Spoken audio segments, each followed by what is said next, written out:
ময়নাগুড়ি থানায় উদ্ধার হলো বিরাট মাপের সাপ।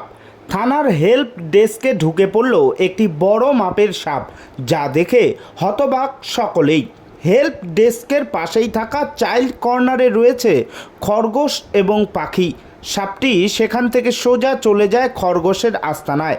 সাপ দেখে রীতিমতো ছুটাছুটি শুরু করে দেন খরগোশেরাও। তা দেখেই সাপ ঢোকার বিষয়টি নজরে আসে সকলের। দ্রুত খবর দেওয়া হয় ময়নাগুড়ি রোড পরিবেশপ্রেমী সংগঠনকে। তারা এসে বিশাল আকারের এই সাপটিকে উদ্ধার করেন। জানা গিয়েছে এই সাপটি বিষধর সাপ নয়, এটির নাম র্যাট স্নেক বা দাঁড়াস সাপ।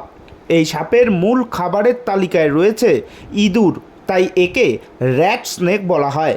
এছাড়াও সাপটি খরগোশ, পাখি সহ এই ধরনের খাবার খেতেই বেশি স্বাচ্ছন্দ্য বোধ করে, তাই আহারের টানেই এখানে ঢুকেছে বলে অনুমান করেছেন পরিবেশপ্রেমীরা। সাপটির দৈর্ঘ্য প্রায় 6 ফুট লম্বা।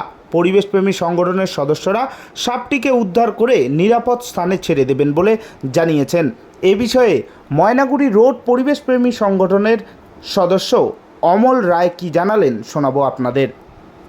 অমল চন্দ্র রায়, হ্যাঁ, পিপিএস এর একজন মেম্বার। কি হয়েছে বলুন তো? আজকে থানা থেকে একটা খবর আসে যে ওখানে যে চাইল্ড কেয়ার বলে একটা মানে বাচ্চাদের বসার জায়গা আছে, তো সেখানে কিছু খরগোশ এবং পাখি, যে সেই পাখিটাকে রাখার যে জায়গাটা, সেই জায়গার মধ্যে একটা দাঁড়ার সাপ ঢুকে যায়। হয়তো পাখির বাচ্চা খাওয়ার জন্যই দাঁড়ার সাপটা আসে। তো তারপরে সেটা একটা গর্তের মধ্যে ঢুকে যায়। সেখান থেকে আমরা এটা রেস্কিউ করলাম। এটি প্রাপ্তবয়স্ক দাঁড়ার সাপ। কত ফিট হবে?